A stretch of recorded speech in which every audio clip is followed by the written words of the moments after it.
La plateforme Kik est attaquée de toutes parts. Déjà visée par une enquête par le parquet de Nice après le décès en direct de Jean Pormanoff, elle fait désormais l'objet d'une nouvelle procédure judiciaire à Paris.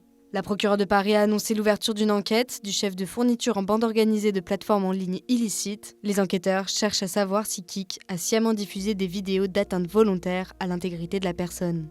Autre objectif vérifié si la plateforme australienne respecte bien le Digital Services Act, la réglementation européenne sur les services numériques. Au cœur de cette affaire, la mort tragique de Raphaël Graven, alias Jean Pormanoff. L'influenceur est décédé le 18 août près de Nice, après 12 jours en direct le montrant ainsi qu'un autre homme violenté et humilié par 2 personnes. Devant près de 200 000 abonnés, sa chaîne montrait régulièrement des scènes de violence, d'humiliation, de paintball sans protection et d'agression verbale.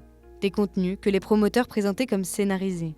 La ministre déléguée au numérique Clara Chapaz a annoncé de son côté mardi son intention d'attaquer en justice la plateforme Kik pour manquement.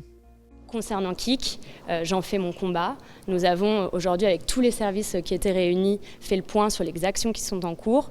Moi, d'un point de vue personnel, j'intenterai une action au tribunal judiciaire pour manquement face à la loi sur la confiance numérique, parce que je considère que Kik n'a pas fait tout ce qui était en son possible pour pouvoir mettre fin à la diffusion de contenu qui était dangereux.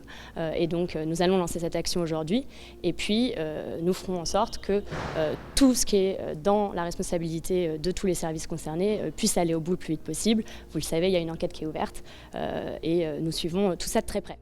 Les responsables encourent une peine de 10 ans de prison et 1 million d'euros d'amende.